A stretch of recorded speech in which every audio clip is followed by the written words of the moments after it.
day we arrive on this planet and blinking step into the sun, there is more to see than can ever be seen, more to do than can ever be done. Ooh, there is far too much to take in here, more to find they can never be found. But the sun rolling high through the sapphire sky keeps great and small on the endless round. It's the circle of life, and it moves us all through despair and hope, through faith and love, till we find a place on that path unwinding in the circle of life. Yes, it's the circle of life bringing us all together. And this same circle has brought us to this one space. Like I say, God bless Africa. God bless A.Y.E. God bless the founder and visionary of this amazing vision, because we know that through this platform, through this community, Africa will be developed. Yes, I believe it strongly. Thank you so much for joining in once again. This is the weekly assembly. And like I was saying, that this week has a special thing to it. And then why did I say that? It's a celebration moment. I mean, a celebration moment. If we are celebrating the vision, this great vision, just like Joshua mentioned earlier, then I think we need to celebrate the visionary also. The man that God has blessed with this amazing, amazing, amazing initiative. Ladies and gentlemen, I've been trying all my possible best to bring in president to this room to say, please, can you just at least put on your video? Let's at least feel you. Let's at least just see this excitement on your face. It's been a tug of war right here, but I'm still going to ask one more time while we celebrate with him. I'm sure that our birthday songs are ready. Can you see his video already? Beautiful. Thank you so much. Amazing. Thank you so much for joining, Mr. President. Beautiful. Yes. Finally, we got him. Thank you so much for joining. All right, so I'm just going to allow Mr. President, before we, dance to the birthday music right now, I'm going to give him a moment so that he can just share with us what this season looks like for him today, this new season, this new dawn, how it feels right now, what it looks like. He'll share with us in a minute. All right, Mr. President, the mic is yours. Okay, let me make him the host. Thank you very much, NSC. Can you hear me? Yes, can you hear me, guys? Great. So I'm trying to look at people's faces and stuff. I am so excited. Love you, Mr. President. Hey, what's up? Thank you, guys. I love you. Congratulations, sir. I saw the calls. I'm not blocking calls, but I can't pick everything at once. I couldn't read all the messages. I'm thankful. I'm grateful. I love you all. I don't even know what to say right now, but thank you. Thank you for the love. Thank you for the gifts. I saw those gifts. Those gifts, you should have been giving me the money. Don't give me gift again. Give me the money once and for all. But I appreciate every one of you, and I love you guys so much. May God bless you all. And yes, I'm in the mood, but of course, it's still me. So next week, I'm seeing you guys, and we're going to be talking about simple yes or no. But let me leave business now and enjoy my day. I love you guys. Take care. Bye-bye. Love you too. Thank you so much. Yeah.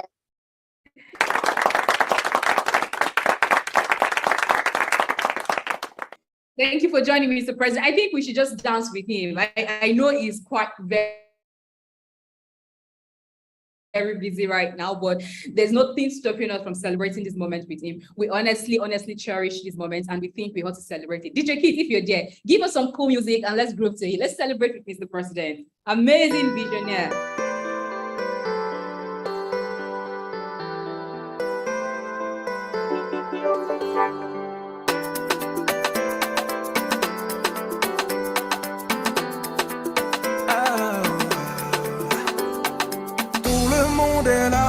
Joyeux anniversaire.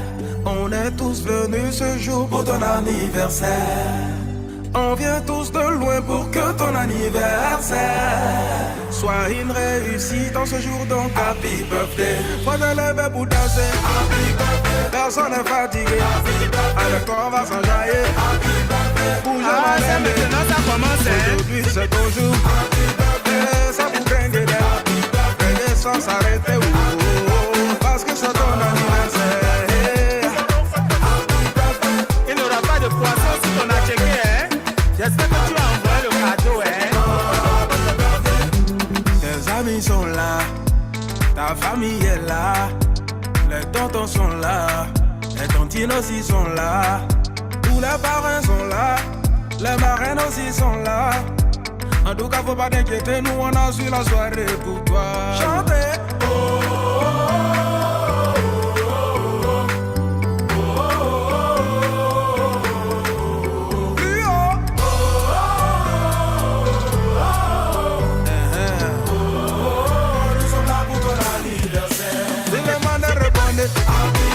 Personne n'est fatigué, avec quoi on va s'enjailler.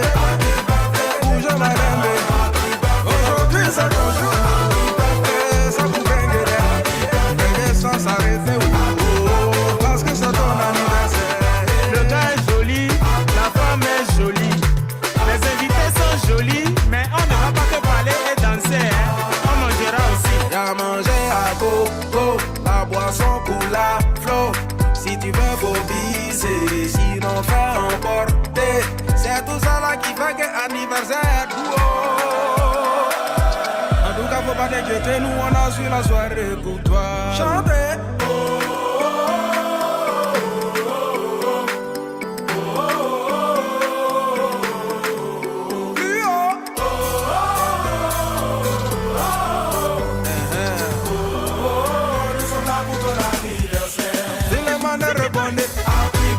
Personne n'est fatigué, avec quoi on va s'enjailler. Bouge ma dembe, aujourd'hui c'est ton jour. Et ça vous gagne et sans s'arrêter, parce que c'est ton anniversaire. Je vous laisse un petit synthé pour vous en santé. On the track. Yes. Happy birthday, Mr. President. You know, I feel like just declaring this moment, celebration moment, like can we all just keep dancing and then grooving to the music? But yes, we still have some learnings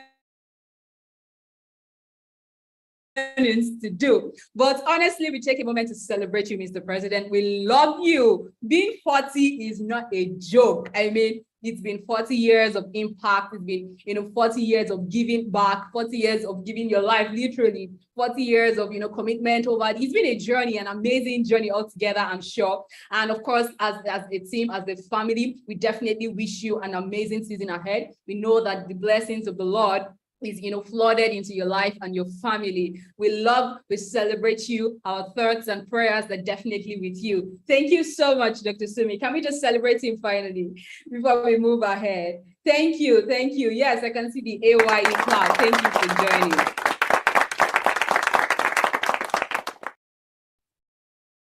Yes, so moving on. Like I said, we still have some learnings to do. And I'm sure that Jasmine is super duper ready for us. But let me just take a moment to welcome everyone again into this beautiful room. It's the weekly assembly of entrepreneurs. So right here in this room, if you're joining in for the first time, we have young, amazing creative minds joining us from all over Africa, meaning Nigeria, South Africa, Ghana, Tanzania, people joining in and connecting in from all across the continent. It's a beautiful space to be. So if you're joining us, yes, you are in the right space, and we welcome you. We love you. You can join this community. This same room holds every single Saturday, 6 p.m. GMT+1. So you want to be sure to invite in your friends, invite in your family. Joshua put us through why you have to be an active member to be able to benefit fully from this community, to be able to get a lot, so that you're not just there afar. We're a family, we're bonded together, we learn together, we grow together, and we celebrate it together. All right, so very, very briefly, because of time, I will just be taking business testimonials. This is something good that happened to you in the course of the week, or something beautiful in your family or in your life or in your business, and you want to share with us. Because I don't have so much time, I won't be able to read from the email address that we usually have content from. So I'll just be taking the first two hands that are up, and if not, probably we just move, because I'm even super excited anticipating today's learning from Jasmine already. So if I have any hands, if you want to share anything, you can just raise up your hand. It's very easy. There's a raise hand button with the reaction button just by your screen. Okay, I can see Bakare's hand is up already. Please just raise your hand if you have any business testimonial, you just want to share something beautiful happened. It was your birthday or your business, you had a good deal, you just signed something beautiful, and then you want to share with this beautiful family, and we celebrate with you. That's what we call our business testimonial. All right,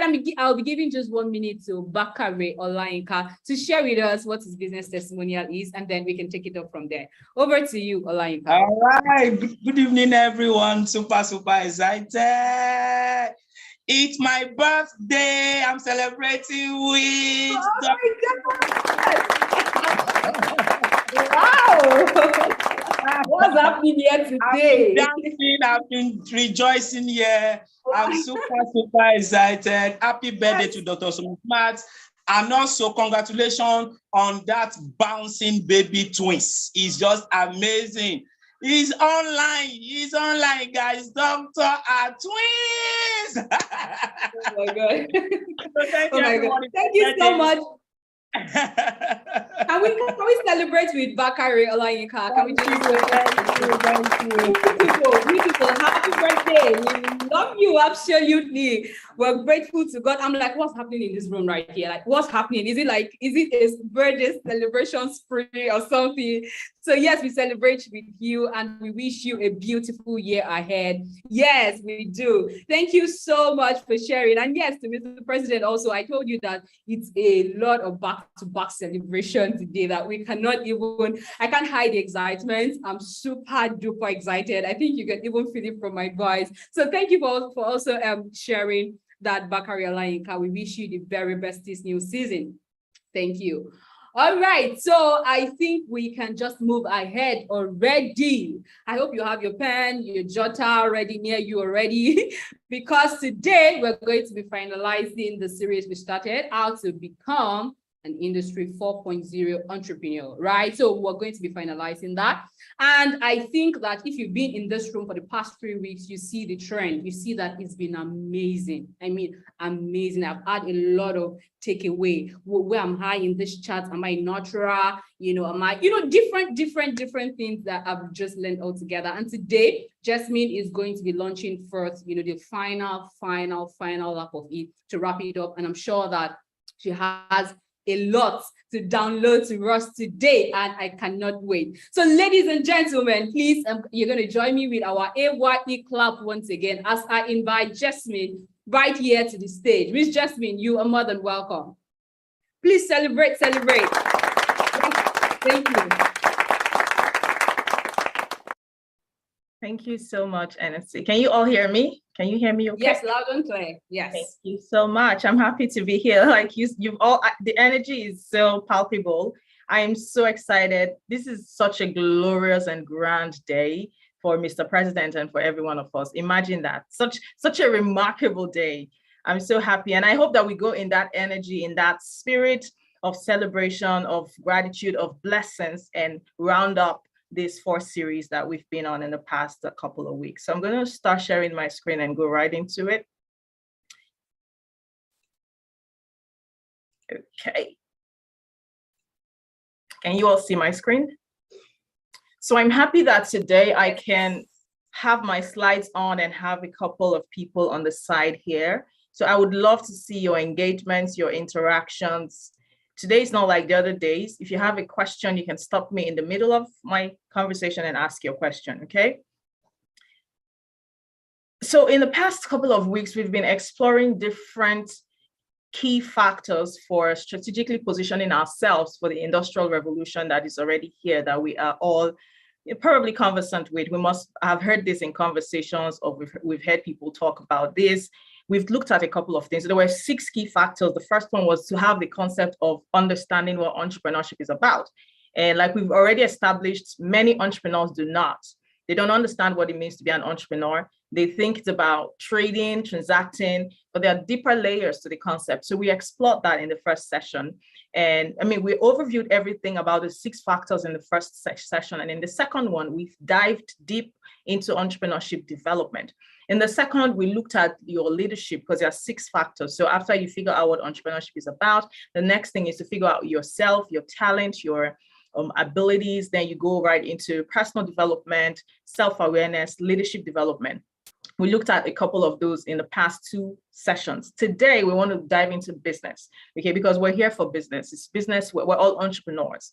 And today, I want us to start by rethinking what innovation is, okay? So I don't know how many of you here have engaged with the concept of innovation. How many of you here can call yourselves innovators? The question I have for you on this page is, are you an innovation driver or doubter? Are you someone who excludes yourself from the concept of innovation? When you hear innovation, you think it's for the people who went to Harvard, or it's for the geniuses, quote unquote. It's for the geniuses of the world. It's for the people who have magical powers. Do you discount yourself from the concept of entrepreneurship? If you're doing that, I encourage you to stop it today. Every one of us has what it takes to innovate. To innovate means to make things better. It's not it's not an out of this world concept. It's not rocket science. Innovation simply means how to make something better. And all of us need to be innovating as entrepreneurs. You know, we talked about when we did the entrepreneurship development, we looked at the aspiring and the enterprising. And you might say, if I am an aspiring entrepreneur, I don't need to know about innovation because my own is just to wait for the enterprising people to create solutions, then I can jump on it, right? But that's not a good place to be because you become at the mercy of trends instead of you to be proactively navigating your path through entrepreneurship. So think about how to drive innovation. You do not have to be, for example, an inventor to drive innovation, okay?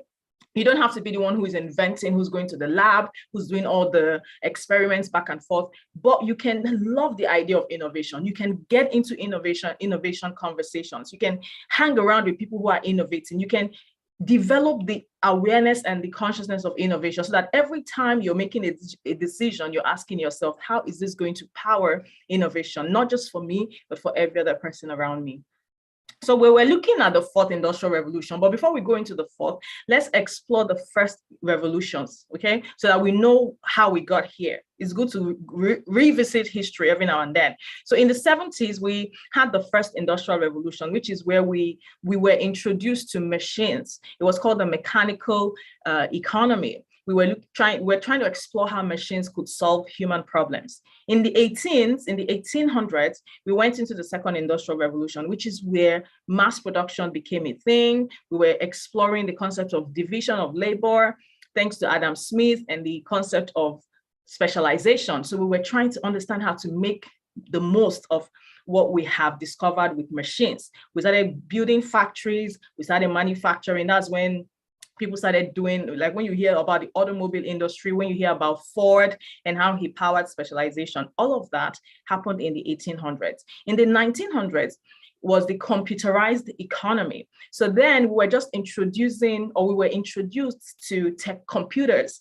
We were looking at how computers can power communication, can power innovation, can power information sharing. So we started learning how computers work.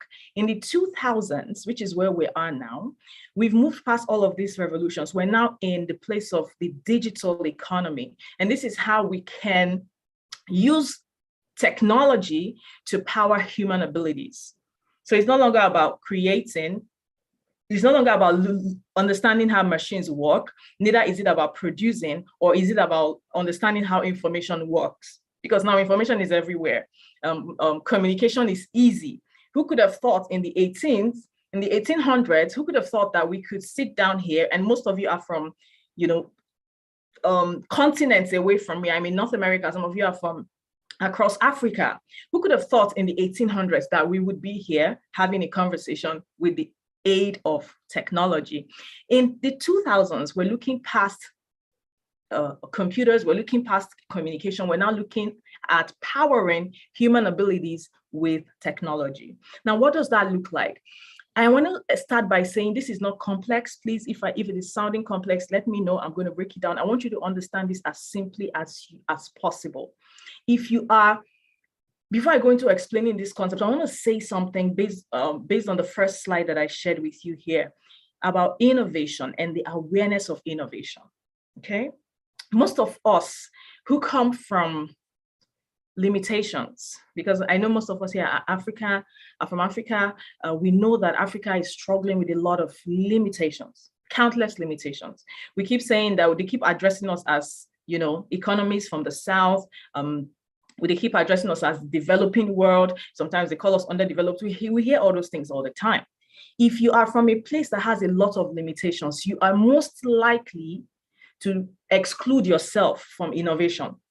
You just say, I just want to survive. And it's okay, it's very understandable. The person that hasn't survived, what capacity would they have to think about innovating?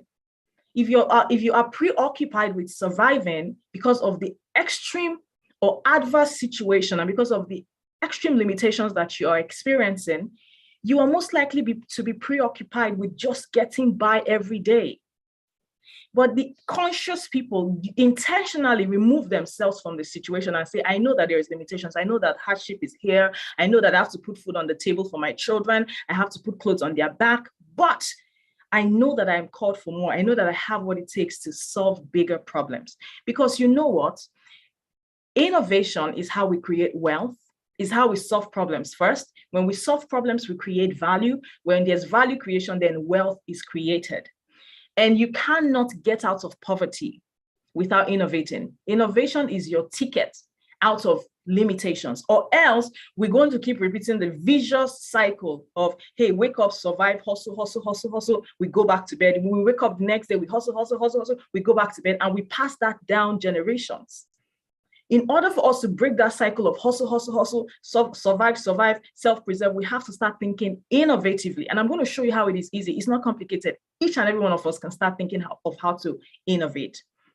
So the first thing, when it comes to this slide, I want you to explore or reflect on how your business, your idea can try to solve the world's problems in the fourth industrial revolution. The fourth industrial revolution is made up of 4 key concepts. Everything you're going to hear about Industry 4.0 or 4.0 is on this screen, briefly summarized. Not entirely exclusively summarized, but well summarized. So you have the automation. This is where we're trying to get computers to work without human intervention. So computers will just go on their own, do what they have to do. Under automation, you have different concepts. Okay, you have different concepts. Now, if you are, let's pick any industry, for example. Let's start with, say you're in the housing industry, say you're a real estate business person. How can you apply in automation to your real estate business? You could say, I want people who are looking to buy homes to be able to have a place where they can put in their budget for their home, they can put in the type of home they want, and automatically a system will spool out information about homes in the vicinity or homes in a geographical area for them. That's a simple example of automation. Simple example. It's not complicated. Say, for example, you're in manufacturing. So you work in a factory, you've seen how manufacturing works. You're like, okay, I want to create a system where someone who's a factory worker or a factory manager or a factory supervisor can enter his information into the system, enter the daily schedules and tasks that he carries out in his job. And every day, the system will spool out that schedule for him so that he can manage his workflow. That's a simple example of automation. Now, from automation, we go into artificial intelligence. Artificial intelligence is beyond automation. So with automation, you're empowering computers to run on their own without human intervention.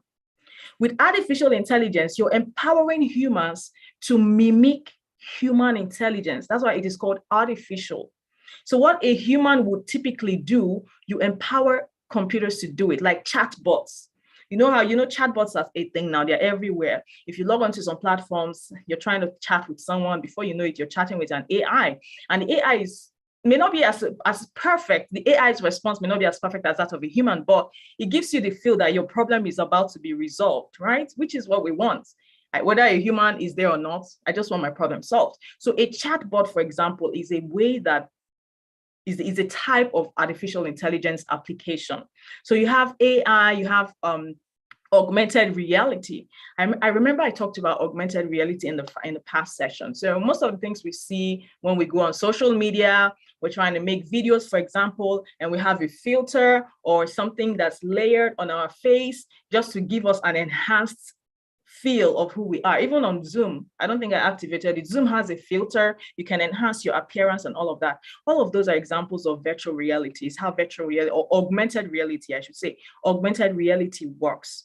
Now, virtual reality just simulates the real world on a system, on a device, on a digital device.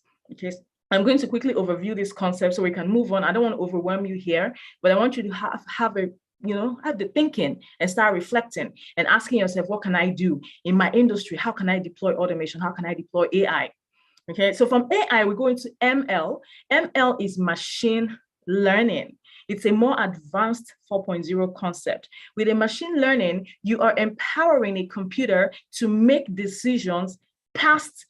With AI, you're telling the computer to act like a human. With machine learning, you're telling the AI to process information, predict future events. So machine learning is more advanced.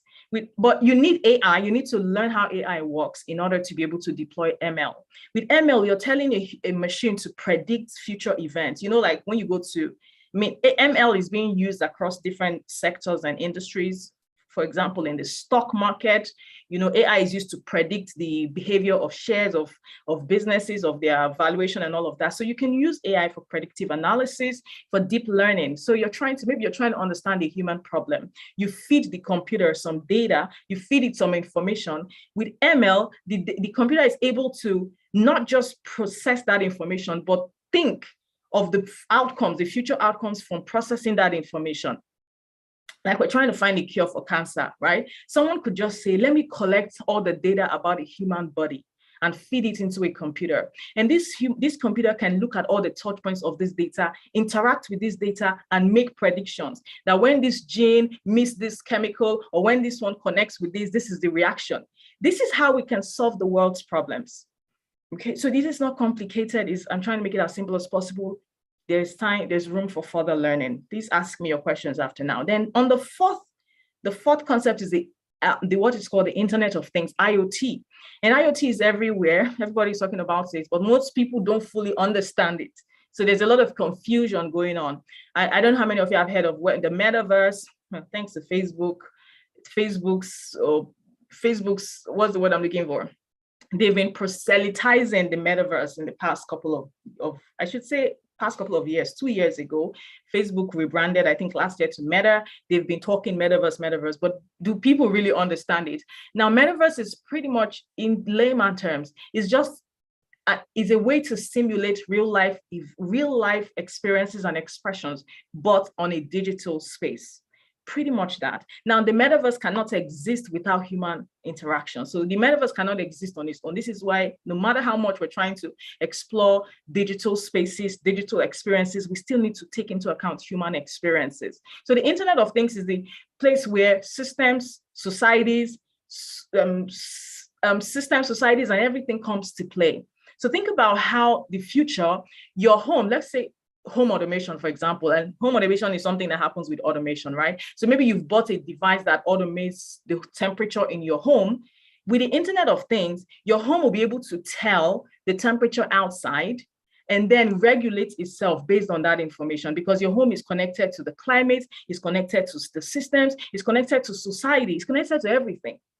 So this is just a brief overview of what the key features of Industry 4.0 are about. Now let's move on, because in order for Industry 4.0 to really happen, there's another concept we need to understand. It's called the concept of the web.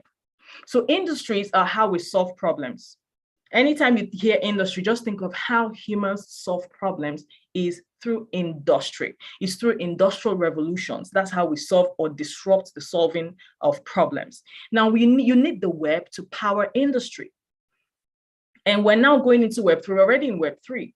But we started from Web 1.0. This was when you see all these networks here, where the www.com became a thing, where Yahoo was exploring Java and all these brands were trying to explore how the web works. Then it was only read only.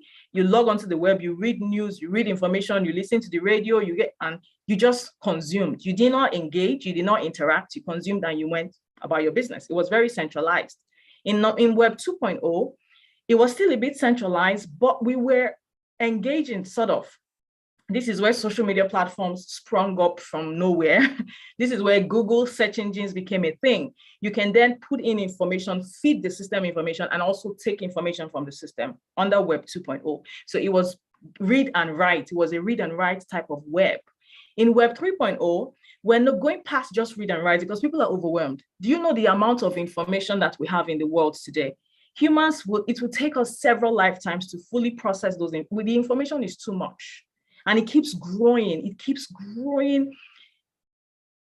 I'm looking for the word. It keeps growing immensely beyond our understanding.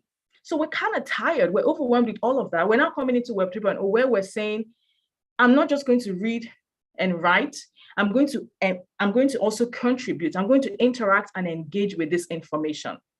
This is where community platforms are happening. This is why the blockchain technology is such a thing. I don't know how many of you have heard of crypto. The blockchain technology is pretty much a technology powered by an interconnection of networks.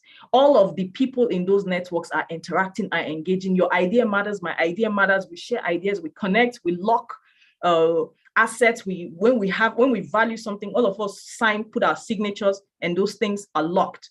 Everybody's impact is felt in a Web 3.0. This is why if you're discounting yourself from innovation, hey, the question is, what world do you want to live in? I keep telling people, especially entrepreneurs from Africa, we are in a global village. If you don't get up and play the game well, you are disadvantaged too. You are too disadvantaged. Just no. And you know what the Web 3.0 and Industry 4.0 has done for us? It has made opportunities easily accessible. But the question is, why are we not taking advantage of them? Taking me to the next concept, the evolution of society. Now for Web Industry 4.0 and Web 3.0 to be powered well, societies must come into play. We talked about societies at the last, I think it was on Clubhouse. I gave a brief overview of the 5 layers of society, or the 5 evolutions of society. And I just want to quickly talk about it here. So we had society 1.0 where humans were trying to survive. We've moved way past that. We're now in a society 5.0 that is super smart. Humans are trying to solve problems, not just survive anymore. We want to advance. We want to explore the world. We want to make the world better and better. There's a need on our humanity. There's a strong demand on us to make the world better. So the question I have for you, I have to say this before I ask you that question. The world is moving faster than ever. Like technology is disrupting industries faster than economies can keep up. Like we have the economies of the world we know as the economies, the North, right? The global North. You talk about North America, you see Canada, US, and you look at the other aspects of Asia, like China and Japan and all of them. They are still struggling to keep up with the advancement of technology. These economies are smart. They are very profitable. They are very economically stable economies, but they are still struggling. Talk more of an economy like where most of us are coming from, that has no clue what technology, that does not have any technology vision or roadmaps or nothing. So in respect to the rest of the global village, the question I have for you is your society moving as fast, or is it retrogressing? Does it have a digital advantage in the global context The society that you're in, does it have a digital advantage in the global context? Can your society compete favorably with other societies? If not, then it's either you're taking the responsibility of getting that society up to where it's supposed to be, or you find another way. And I'm going to say why this is important, because of the socio-economic impact of Industry 4.0. Someone was saying the poverty, the gap between the rich and the poor will be so worsened. It will be worse than ever. The reason is, I don't know how many of you have seen the concept of social classification or social stratification. You have at the top, you have the upper class. They're also called the property owners, the aristocrats. You have the middle class in the middle. Then at the bottom, you have the lower class, or what they call the working class. Ever wondered why the lower class was called the working class? Because that's where people work. They wear work as a badge of honor. They wear work. In today's world, if you are in the working class, you are in a bad place. I'm not disregarding people who work, but what nature, this is my belief, I believe that nature is trying to reset everything so that we can have more people going up, so that we can have more people creating value and going up. Is it possible for all of us to flourish, to thrive? Yes. Maybe not, we cannot achieve it 100% on this realm, but it is my possibility. And I want the people who align with me to know that they can go up. Remember, we're talking about skill work and knowledge work and all of that. So if you're someone who does a lot of manual work and you're not engaging with information, with data, you're not embracing innovation, you're most likely going to stay in that bottom lower class, and it's going to be harder to survive and to thrive if you choose to remain there. Even when nature, when God, when everything around is saying, get up, get up, get up. Go up, do everything you can to move yourself up, because people who will insist on staying down there, Industry 4.0 will disrupt. There's a job crisis that's coming to the world. With the invention of humanoids are robots that act like humans. With the mass production of that, there's some humanoids in the world today. They've just not been commercialized. They are not in the market for sale, but there are some that have been built. They are still being experimented on. People are still testing them. When you go to industries like hospitality, I talked about that some time ago, like manufacturing, most of the jobs in those industries today will be taken over by robots. Most of the jobs in those industries will be taken over by robots, and there's nothing that you and I can do about it. So there's a looming job crisis in the world, whether we like it or not. So for people who refuse to embrace innovation, who refuse to identify with problem solving, who refuse to create value, you are in a very precarious place. So if there's nothing I leave with you after this session, I want you to have the consciousness of asking yourself, what can I create? What can I innovate? What can I do? Who can I align with? What solution can I create? Can I look for? Or what? Just think about looking for a problem. That's where you need to start.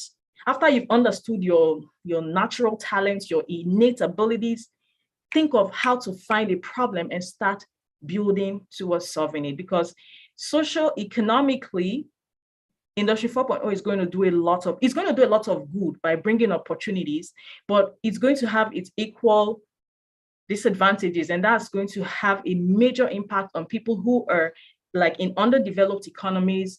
Like I'm thinking of Nigeria, for example. I was at an event recently here in Canada, and the person who was anchoring the event, the facilitator, has an organization that advises the Canadian government on innovation. So they help the Canadian government invest in innovation. They help the Canadian government find ideas and ideators, protect their IP. Like they help protect the IP, intellectual property of people. And I'm thinking, does Nigeria, for example, have anything like this? I know that A.Y.E and the E-Village is coming up to provide something like that to Nigeria, but currently we don't have it. Like some economies are already planning in advance, like how are we going to tackle Industry 4.0 and Web 3.0 so that we can ensure that our economy is sustainable. So I want to quickly say here, as we've explored all of these things, these concepts here, just to give you an understanding of the urgency to embrace innovation, to tap into your entrepreneurial abilities, to start to solve problems. I want to go to the next slide here, which is how to set up a business, how to think. Now you've explored, you know there's a challenge here, you know there's a need for you to tap into your human ability to solve problems. What next? Pick a business that complements your talent. It's not okay to say, oh, this business is trending. Hey, look at now where people, oh, crypto, blockchain, everybody is rushing up and down. Don't do that. Crypto, blockchain, crypto, Bitcoin, all those brands, they're actually brands, they are solutions. They are built on technologies. So don't ever let someone come and sell you a solution without you asking what need does this solution meet? The blockchain technology, what need is it here to meet? It is here to decentralize the world. Blockchain will give you and I power to make decisions on our own without like strongly established centralized systems. Like if you go to the legal space now, blockchain is disrupting the legal industry. Like you can sign contracts virtually without waiting for a lawyer, without hiring a lawyer, without going through a third party and taking all this long process. You can instantly conclude a transaction. That is how this Web 3.0 is here to disrupt. It can impact any industry. You can create value across different sectors. We're going to look at that. So pick a business that complements your talent, experience, and knowledge. If you say, I don't have talent, I don't have experience, I don't have knowledge, okay, we can start from there. We can start doing the work. We did some parts of the work last week to help you understand the kind of talents you have. Are you someone who does more of thinking or does more of, driving momentum, or do you care more about people? We can start there. Once you finish with this piece, the next thing is to identify markets that have long-term potential so that you can build a compelling business case. A new business, if you want to, most of us here, I know even though we're entrepreneurs, some of us are thinking of starting up new ideas or pivoting our ideas or reinforcing the ideas that we currently are working on. So you need to understand this. You need to have a compelling business case in order to compete globally. Stop looking at yourself from a global lens. You are now a global citizen. You were in a global village. Your idea from Nigeria can travel to Japan, can travel to Canada, can change the world from miles away. You could be in Nigeria and sharing your idea across the world and impacting lives in Mexico because we're global citizens. So stop thinking locally. This is one of the ways to really shoot yourself in the foot. In order to build a compelling case, you must pick a business that aligns with your talent, because building a business is hard. I'm just going to put it out here. It is tough. It is tough, especially if you're coming from limitations. You have to scrabble. You'll be scrambling here and there. You will manage every single capital you have. You will learn how to manage resources, because it's tougher for you without, if you had, a lot of resources and if you have a lot of cushion to fall back on, maybe your parents are wealthy, you have wealthy relatives, then maybe your case is different. But you and I know that the most of us, like I am, I bootstrapped my business. I managed every single penny that I had to ensure that my business is still alive. I would have packed up a long time ago. So you need to know that it requires effort. If you're not building a business that aligns with your talents and experience and all of that, you're most likely going to fall off the wagon. You're most likely going to quit at one point in time. There's many businesses that have failed. There are many businesses that failed because the entrepreneurs succumbed to the stress and the overwhelm of building a business. So that's one thing I want to leave with you on this slide. Find a business that aligns with the things that you can sustain. Number two, not every strategy is viable for every business. This is something that many entrepreneurs from the developing world, from the global south, do not get. Today, someone will bring a strategy. It's not every strategy that is viable. Let me tell you what most of the great brands do. They either hire strategists who think for them on a daily, or they follow their competitors. Like, they don't follow any kind of competitors. Someone said, if McKinsey & Co. is asking, what is the market saying? What are consumers saying? What is the trend? What's moving? BCG, I think BCG is asking, what is McKinsey & Co. saying or doing? Now, BCG decides, I don't want to be the number one. I don't want to be the category leader in this industry, but I will follow the leader. So when you're copying strategies, copy strategies from leaders. But you have to also be careful, because even the brands that you think are leading today, they might make very bad decisions tomorrow. They might have very bad, their moves might be bad if you copy everything. So you have to copy smartly. This is what I'm saying. If you're going to start a business, first, do the first thing I mentioned here. Then secondly, Look for the most viable strategies, the ones that will reduce your stress, reduce your time, reduce your cost. Because if you have a business that is constantly wasting money, you can't build sustainably. So I'm going to add this to the work. I told Mr. President that I'm going to be giving you a worksheet, a workbook after this 4 series. So all of these 2 resources are going to be in the workbook. So this first one, the one on the left, is a checklist for you. I don't want to go over it here. I mean, go and look at it on your own. If you're going to set up a business, even if you have a business that's running, take this checklist and pick and see if everything here your business has. Did you have a conceptualization and ideation process that brought about an MVP? Do you have a minimum viable product, even if your business is currently existing? If you're trying to pivot your business, then these are the things you're going to have to do from scratch. You need to define your business ideation process so that you can come up with something, a minimum viable product that solves a problem. It doesn't have to be the full scope of the product, but it's a feature of the product that someone can see and say, whether it's an education solution you're building, it could be a service or a good. So remember that this applies to any kind of business, whether you're selling a service or a good. I don't want to go over this list because we're leaders, we're entrepreneurs, we know how to think, we know how to process this. So this is going to be given to you. Go on your own and see if you've settled all of the things on the left. On the right is what is called the feasibility study checklist. Now, the first thing when you're doing a feasibility study to know if this business, okay, I found a problem. In fact, before you even find a problem, you have to take this list, this feasibility study. Maybe there's an idea that you have, maybe you worked in an industry, maybe it could be agriculture, education, real estate, finance, business consulting, transportation, mobility, it could be anything. And you have an idea of how you can solve the problem, of something that you can do to make things better. There's a checklist to follow to know whether you're in a good business space. First thing, you must define your economic models and agents. Do you know how many entrepreneurs, especially from developing worlds, I keep saying developing worlds, my husband will say, stop saying that. Just say from the global south. Do you know how many entrepreneurs from emerging markets do not understand, they don't have the clear understanding of the economic models and agents that they're serving? In this part of the world, when you come here, you hear people say, I have a B2C business, I've got a B2B and a B2C or a B2G. Simply speaking, there are 3 economic agents that we serve through any kind of business. The first economic agent is an individual. And that individual could be, is a person. I think it's called individual. What's it called? It's individual. So the individual could either be one individual or a household of individuals. That's the first economic agent. The second economic agent is a firm. A firm is a business. It could be a firm or a collection of firms. So you could be building a solution for an industry that has many businesses within it. Like I know a company here. Yes, my time. Let me see. Someone keeps saying the dollar crisis. I don't think this is the class for it, but let's talk about that after now. So the second economic model is the firm. The firm could be a business, an individual business, or a collection of businesses. Meaning, say, for example, you serve an industry. You're building a solution that can help the hospitality industry. You're going to sell it to multiple firms, not just one. Then the last economic agent is the government. And with the government, you have the national government. So you're building something for Nigeria. You want to solve Nigeria's problem. You're trying to help Nigeria maybe tackle an issue with education, with transportation, blah, blah, blah. There's a lot of things.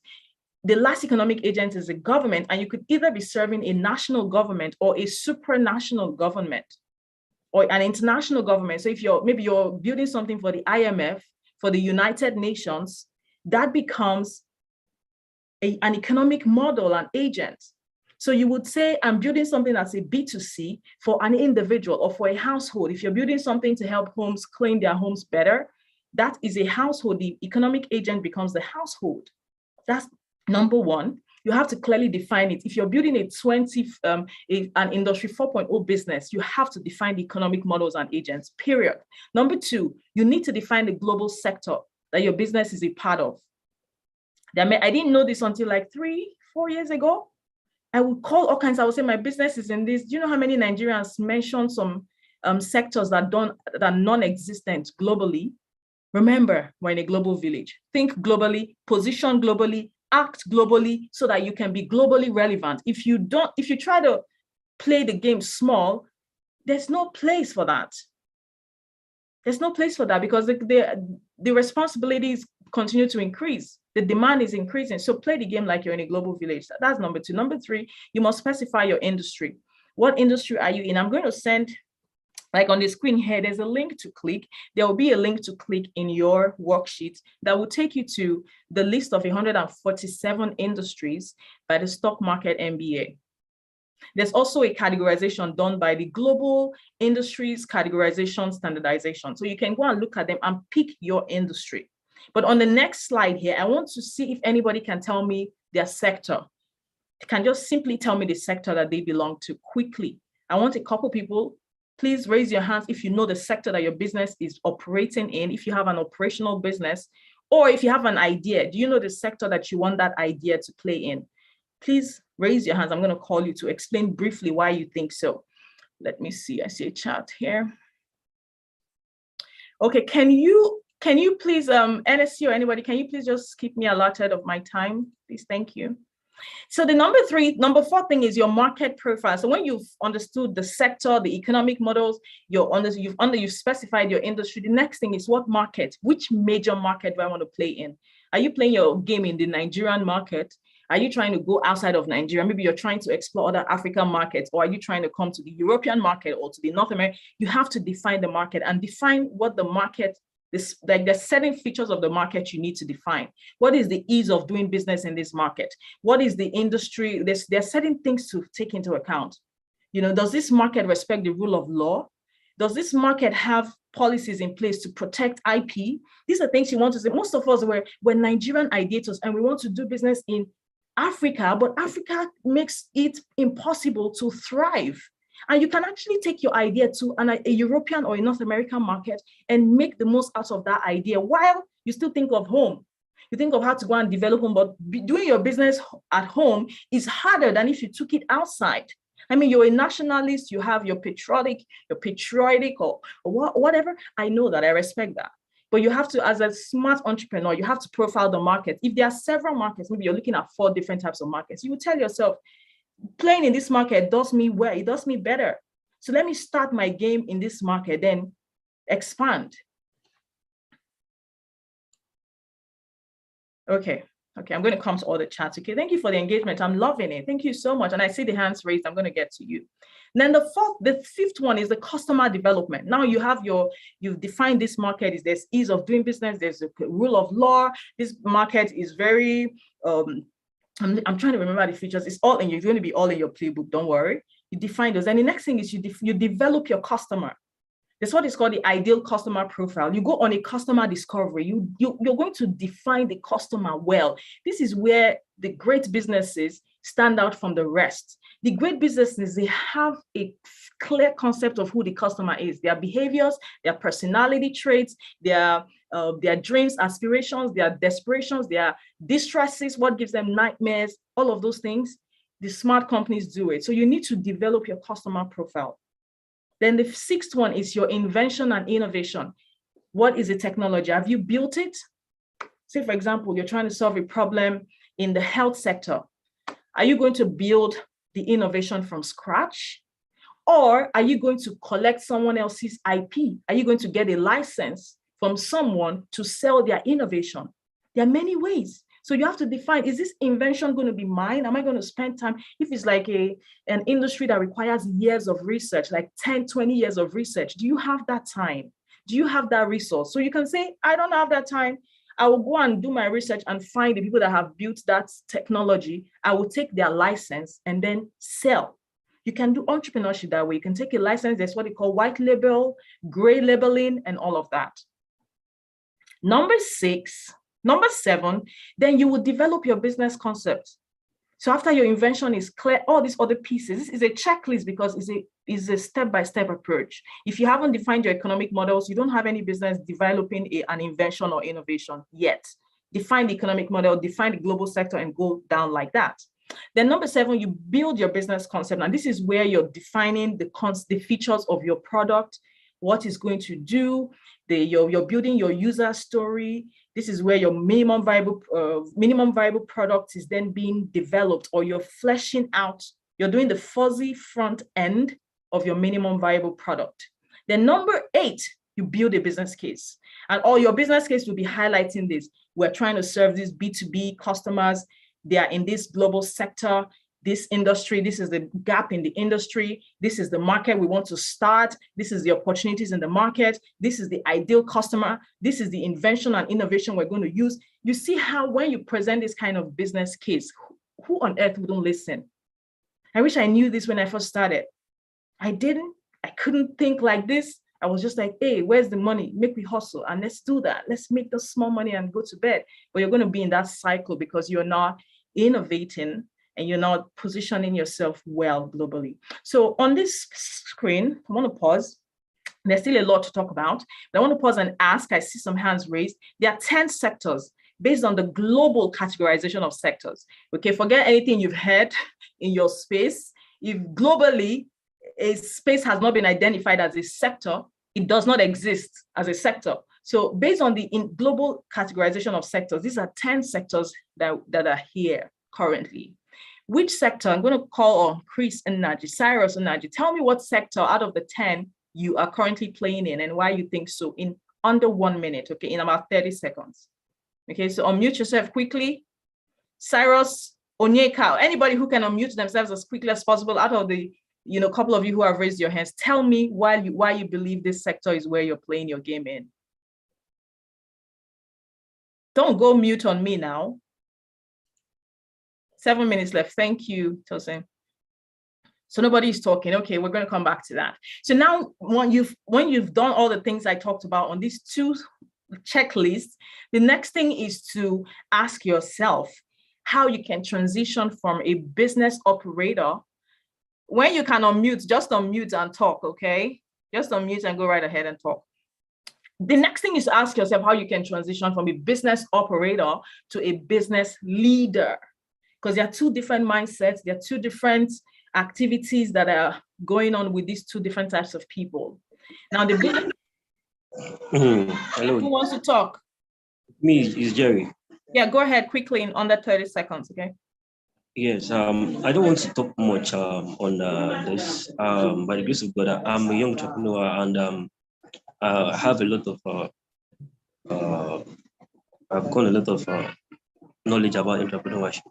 Quickly tell me your sector on this screen. Out of these 10 sectors, which is your sector? I'm into IT. I'm into IT and it's accessory. But I want to ask this question. It is Africa. How can we fight this dollar? See, let me tell you the truth that all these things you're seeing, most of us as Nigerians, we have been hustling from scratch. Yeah. What's your name? What's your name? Sorry. Jerry. Jerry, can we talk about that after the class? I just want to know if you know your sector, and I'm happy that you're very clear on that. So let's talk about that after the session, okay? So we don't digress, okay? Let's stay focused, all right? Let's stay on course, thanks. Okay, so now, if you want to transition from an operator to a leader, there's what you need to know. It's called the business decision-making framework. Now, Jerry is saying, I've been an entrepreneur for years. I understand that. And there's something with entrepreneurship. The ideal entrepreneurship comes with a truckload of humility. The ability to say, I've been an entrepreneur for years, but there's a lot of things I don't know. Because if I've played the game right, the way the game is supposed to be played, if I had a good leverage in the game, I could have done something of greater impact for myself and for others. And impact doesn't mean that your business is massively, profitable yet. Impact could mean some sort of traction. We're doing this research. We've done this development. We have this IP that you can take to maybe partners from across the world and engage with them. There has to be something to show for the entrepreneurial endeavor. That's what I'm saying. It has to be something of impact. Not just playing the game like everybody else does. We're not doing that. If you're in A.Y.E, if you're aligned with Mr. President, you know that we're done with that. We want to play the game differently. So in order to transition from an operator to a leader, there's what is called the decision-making framework. There are 3 levels, 3 layers. It's like a ladder. The higher you go, the more weighty the decision you're making is. So the less information, you need strategic information at the top. So you have 3 layers. You have the executive, the manager, and the operator. Now, when you're an entrepreneur, you're most likely operating across all 3 of these decision-making phases or layers. It's okay, it's normal. If you're the only one in your business, you're the operator, you're the manager, you're the executive. But what you want to do smartly is to do more of executive decision making. This is where you are building your playbooks, you're laying out the blueprint for how this your endeavor, this your effort is going to impact lives, is going to change an entire industry or market. You're thinking bigger. While you're engaging with all these other decision-making abilities, you prioritize the executive. This is where you're building strategy. The manager is coordinating, you have a team, you're telling them what to do, you're managing their processes, you're ensuring that they have all the templates and techniques to do their job. It's good to be a manager. The operator is the one in the tasks. Everything in your business, you're the one doing. You don't delegate. You don't have the people who you call on. You don't have the people who you can say, oh, help me do this research. Help me, put this together. This is why most successful entrepreneurs, they have assistants. Like Mr. President has a lot of people working with him, not necessarily for him, but with him. So if you want to transition from the operator where you are struggling, it's so difficult, to the leader, this is a simple decision-making framework you need to have. I know my time is almost up, so I just want to rush through the other things. Now, these things, you can always ask for them. You can be given these things, this checklist, or this, what's it called? These lists of things. So qualities of a great startup leader: you must make data-driven decisions. So don't guess, don't say, hey, I just heard this news, or they say Bitcoin is trending, or where's the data to back the trend in Bitcoin? And have you done your feasibility study? Great leadership requires data-driven decisions and actions, not anecdotal stuff. It's not something that because I just felt like it, no. And great leadership requires developing strategies. Like I said, you need to have a big picture thinking, not just the day-to-day. The day-to-day is good. Remember, we looked at that, the socioeconomic impact of Industry 4.0. The people who are seen as the upper class / middle class or upper middle class, they do more strategy than more, the nitty-gritties and those daily hustling stuff. You must be great at execution and delegation. I already talked about that. You must be a great communicator and storyteller. And these are things you keep developing. It's not a one-off thing. You can't develop this overnight. You keep working on them. As your business is growing, you're learning how to tell more stories. You're learning how to sell your idea. Sometimes you see some great products, but they don't have great market presence because the owners of the products don't know how to tell stories. They don't know how to communicate the value of the product. So it's a skill, it's something we have to start to develop. There are qualities that will help your entrepreneurship and help your business. You have to be resourceful and resilient. This is something I know that comes naturally to most of us from Africa. We make the most of what we have. We push through challenges. If there's a wall, we literally go through the wall to make things happen. And that's something that we can all build on. You must be innovative and forward thinking. You must hire the best hands. Hire people that are smarter than you. In the part of the world we're from, people own a business and they act like I'm the smartest, I'm the boss, I'm this. In order to be a great leader in business, you must be willing to say, I don't know this. Please help me. Hire people who are smarter than you, not people who you can lord it over. Okay, Tosin, how many more minutes? Because I want to also take engagements, take Qs and As, okay? So please. Then on this slide, we must invest in research and development. Even though your business is successful, you're like, see what's going on with Meta, Facebook today. They've lost, I think, about 2/3 of their valuation. You can be successful today and lose it. So this is why R&D is important for business. You must keep collecting data. What does what's the market saying? What are the trends? What are people saying? I mean, there was a time when users were complaining about this negative impact, the social impact of Facebook. Facebook leadership did literally nothing. They were not proactive to address that. And you would think, oh, this was several years ago, like 3 years ago. Well, the impact of a bad decision 3 years ago could haunt you in the future. So commit to research and development, do your business modeling, pricing. I know we never have enough time for this conversation, so I'm going to be wrapping up quickly, but this is how to structure your business in order to ensure that your business has a solid foundation for it to flourish. In fact, some people take time trying to build the structure. Think of if you're trying to build a skyscraper. The way that someone who's trying to build a bungalow would just rush up their foundation is different from the way that someone who's trying to build a skyscraper. There's this skyscraper that they were building around where my husband used to work. For years, we were like, what are they building?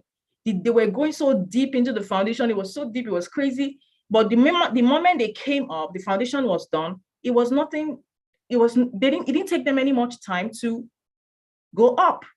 So structure is what helps you gives your business the right foundation, where you understand the concept of the sophistication of your market, how to differentiate your product, how to make your brand unique. So these are things we can keep working on. And what I want to say in closing here is, you see all these things. I have other slides I can't cover here. So the operational strategies and your marketing strategies, there are a lot of techniques and tactics that we can share with you as we partner together here. So stay with A.Y.E. Mr. President and I and my team and his team, we're working on something together in partnership to help all the entrepreneurs that are aligned with this platform from Africa, so that we can break through the barriers, break through the challenges, and really have great impact, because we deserve it. We have what it takes. The people who do these great things, they don't have more heads than we do. The same potential and abilities and capacities that they have, we have.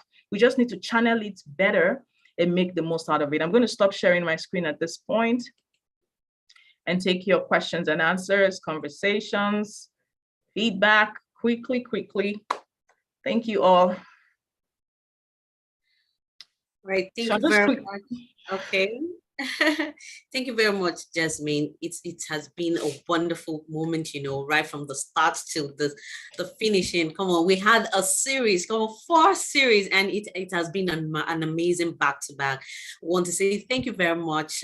We really appreciate, I got a whole lot of thing from what you shared so far, and thank you so much for sharing. I know there's not enough space for you to give us everything, because I could see the slide, you still have a whole lot of things that you would love to share, and I'm very sure that a whole lot of us too would like to ask few questions, and we have a whole lot of things inside our mind that we really want to share, and we would really love you to also give us answers too. So once again, I want to say thank you very much, Jasmine, for this beautiful moment. You've been amazing, actually.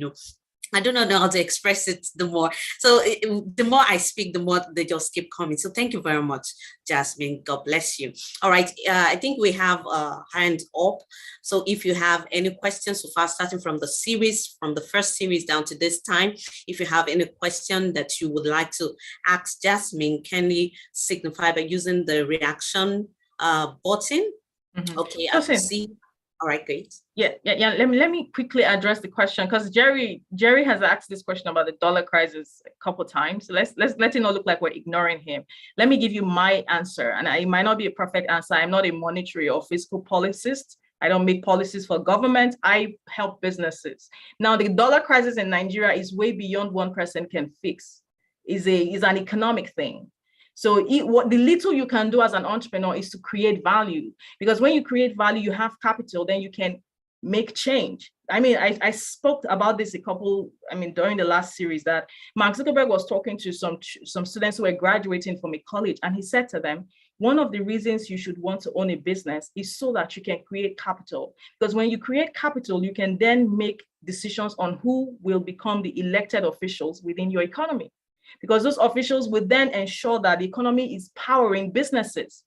Because at the end of the day, value is not created by governments, okay? Governments, their objective function is welfare maximization. The value creation, the profit maximization belongs to firms, and firms are run by entrepreneurs with the factors of production. So Jerry, that business you're running, keep working at it. Come humbly to classes, come humbly to lessons, think innovatively. I'm going to want to know what you're building, how you are, I shouldn't say disrupting, because not all of us must disrupt, but I want to see the impact you're making in IT, what IP you've built, what skills you've developed, what knowledge, what background that you currently have that can help change the game in the Nigerian IT space. Do the one that you can do, the one that is above you. Just don't break your head over it. Smart entrepreneurs, they focus on what they're able to. The Naira dollar crisis is not much of your issue. You can't fix that by yourself. There are lots of factors. The most you can do is create value, increase your capital quotient, then connect with other capitalists, conscious capitalists, and then see how we can contribute to making change, choosing who rules Nigeria then, so that those fiscal and monetary policies can be sorted out. I hope this answers your question to an extent. All right, Jerry, I hope this answers your question. I want to, okay. All right. Okay. We do not have much time right now, so probably your question might just come up maybe next week or something, But I would like to move quickly to Martin or Anima Shao. Martin, you've been permitted to unmute your mic.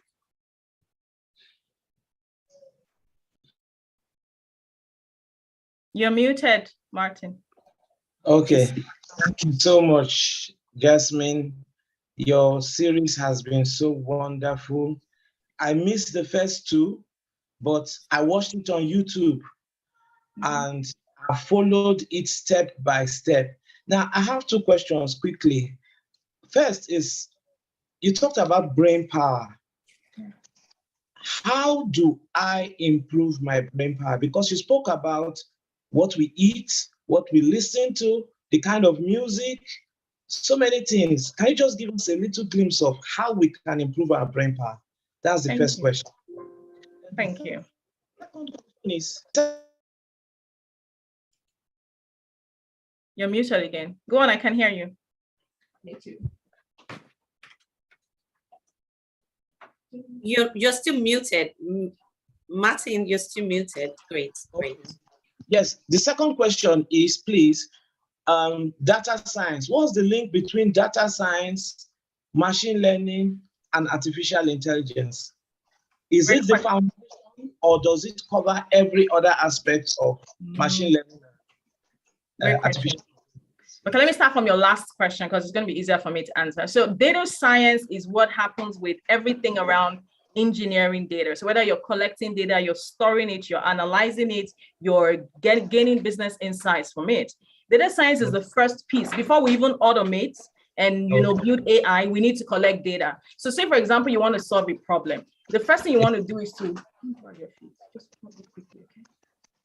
the first thing you want to do is to sorry, I'm just trying to plug my computer to power.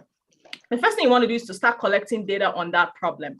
Who has this problem? What is the cost of this problem? What are the features of the people who need the solution? The moment you have a lot of data, then you're then able to use technology to automate that. If you don't have enough data, you cannot build artificial intelligence set solutions. So data engineering, data science happens first. Think of even how you process it, like, how you make decisions and analyze data. There are many things I could talk about, could be here talking about it, but just to quickly answer your question, you need data before you can progress to automation and the rest. Okay. Then your first question, brain power, it's, let me mute you so that you're not interfering with, Tosin, can you, okay. So brain power is a complex concept. I couldn't cover it in 1 hour, but one thing I can say is to first develop the intentionality, like tell yourself, I want to become someone who does more brain work. Once you tell yourself that, then believe that you have the ability to innovate, to create, to invent, because creativity, innovation, and invention, they are three different things, but believe that, then start, once you activate that consciousness, your brain, there's a way the creator designed our brain, it automates itself to serve you. I was in a conversation with someone today who said, there's some people who deal with trauma and they take on that trauma and they are triggered based on that trauma. But as a creator, you don't have time to spend your memory space remembering the hurt that was done to you several years ago.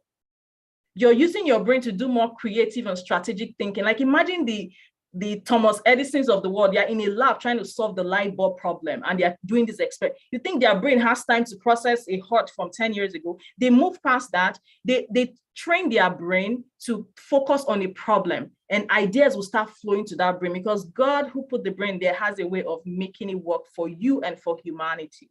So I don't know if that answers your question in summary, but it could be deeper than that. All right, thank you very much. Thank you very much, Jasmine, for that section. It's really amazing having you here with us, and you've been able to touch a whole lot of things, and I'm very sure a whole lot of us have learned something in the course of the series. Thank you very much once again. And for those that have asked questions, I hope you've been able to pick one or two things that she had shared on the question that, okay? I think someone asked the question. He said, please, what sector does entertainment fall into? It falls into consumer discretionary. consumer discretionary, entertainment and luxury goods and all of those, they fall into consumer discretionary. I hope that answers your question. All right, thank you very much. Thank you very much. Okay, well, we just have to, we just have to wrap things up right now because we are quite behind schedule. All right, thank you very much once again, Jasmine, and I want to thank every one of us that have stayed all through this program. Oh my God, I call it program because it's a platform where we get to learn, we get to collaborate, and we get to connect. So it's actually a program, a blessed program that was put together by A.Y.E organization. This is just one of the innovation that has been, creating change and also impacting lives, and especially in the life of entrepreneurs. All right, so we go quickly to the announcement, the closing announcements, and okay. All right, A.Y.E Weekly Assembly holds every Saturday at 6 p.m. GMT+1, and we have dedicated this series for young entrepreneurs to become an industry 4.0 entrepreneur. Sorry about that. So I something just popped up on my screen right now, and I needed to check what that is. All right, great. All right, thank you very much. Right, so this is weekly assembly. It holds, like I said, every Saturday at 6 p.m. GMT+1, and it's next week. It promises to be another mind-blowing section. I hope you're going to be inviting your friends, and we shouldn't be selfish with this. We need to invite a whole lot of people also to gain from this platform, to gain from everything that has been shared in our weekly assembly. Please do not forget to bring up someone when you're coming next week. Invite your friend, post it on your social platforms, status, your Instagram, and every other platform. Please kindly do that. And to join the weekly assembly, all you need to do is to click on the link. There's a link that will be dropped in the chat box, www.ayeorganization.com/assembly. So please do not forget that. And we now have our weekly leaders who have volunteered to join the weekly assembly team to serve in different capacities. So this team of assembly leaders will also be responsible for officiating, and we have called them leaders because we believe that anyone who volunteered towards the good cause of moving Africa forward is deemed to be a leader. All right, so to become an assembly leader, chat up the number currently dropped in the chat box. The admin will drop that in the chat box, so you can pick that up and send a direct message, or you send a direct message to the host. So you can do that right away if you want to be part of those leaders. All right. Okay, so we host rooms on Clubhouse every Wednesday of the month. I hope I'm still audible. If I'm still loud and clear, can I get a thumbs up? I hope I'm audible. A thumbs up, please. Can you? Oh, great, beautiful. I can see that already. Thank you very much. All right, our Clubhouse hold every Wednesday of the month. So you can just join at A.Y.E, that is Africa's Young Entrepreneurs Clubhouse, and turn on your notification bell. Do not forget to do that. How to download Clubhouse? You can download it on app, and you can also download it on Play Store. All right, and search for at African Young Entrepreneurs Clubhouse, and make sure you turn on the notification bell. This will notify you whenever we are in any of our club rooms. So please do not forget to do that. You could do that right away so that you won't forget. All right. Okay. The Trust Network meetings for eTrust members holds every Tuesday on Clubhouse by 7 p.m. GMT+1.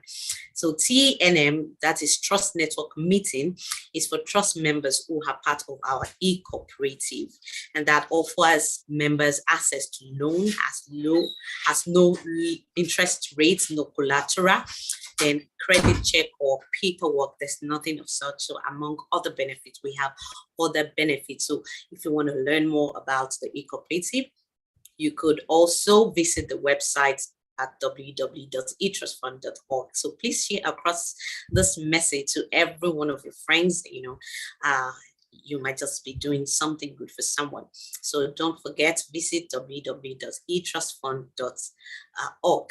Do that as soon as possible. And you could also pick that up in the chat box.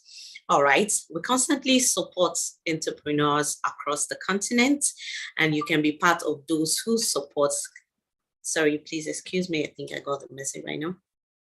So you can be part of those who support. Okay, you can be part of those. Sorry about that.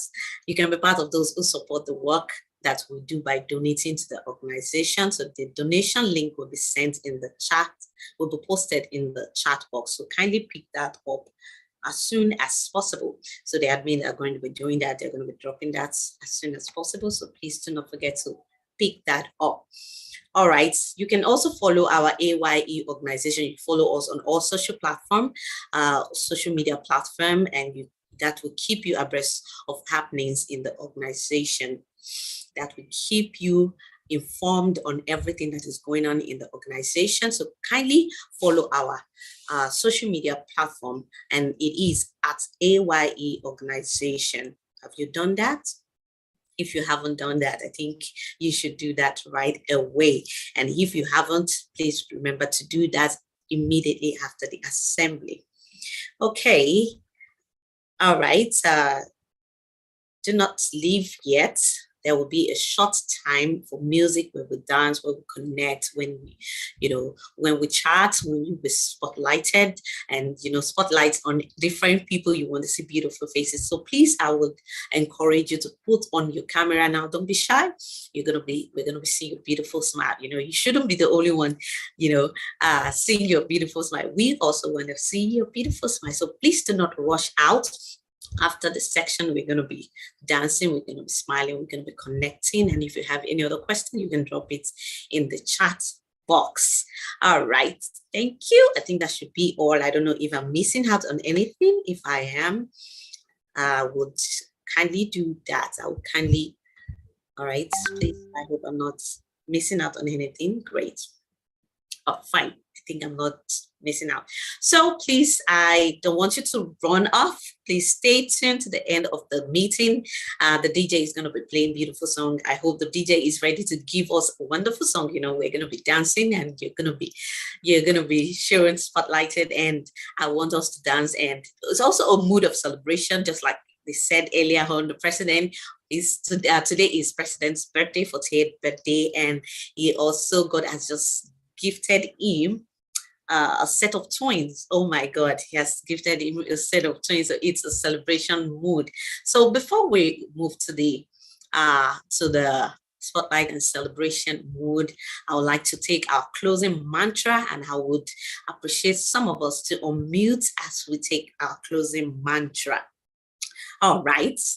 If you can achieve this much alone, how much more can we achieve together?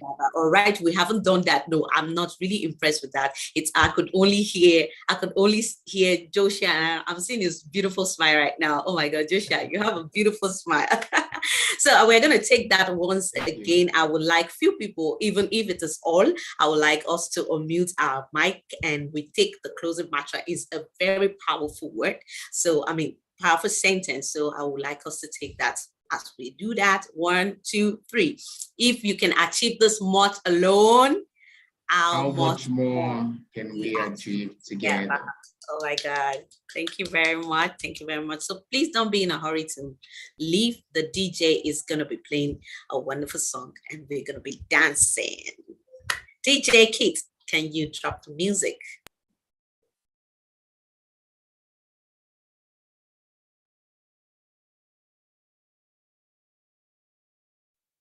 We are one people under the sun. No, we are.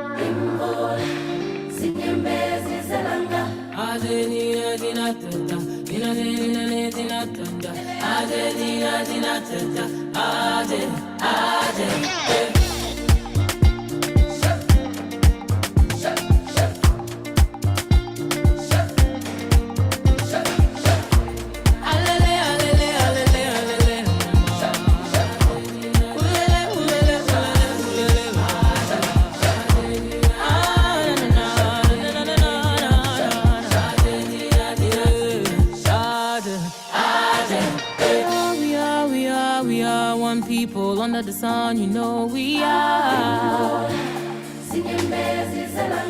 We are, we are, we are. One people under the sun. Send down the rain. Send down the rain on my people. Send down the rain to show we are one heart, one soul, one love.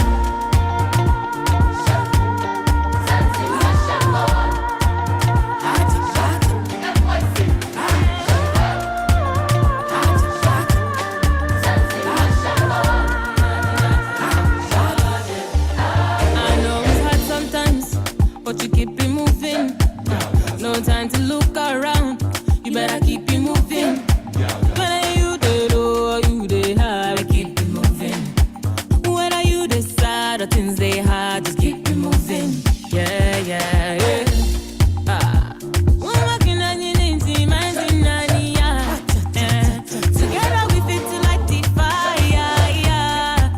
You need me, I need you. You need me, I need you. You need me, I need you. Oh, oh. We are, we are, we are, we are one people under the sun, you know we are. We are, we are, we are. We are, we are, we are. One people under the sun. Send down the rain.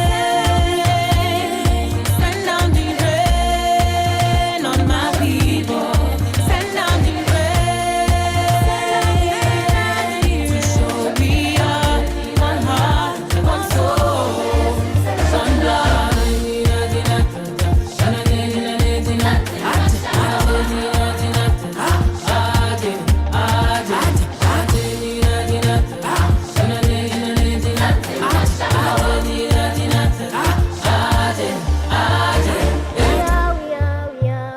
One people under the sun, you know we are. We are.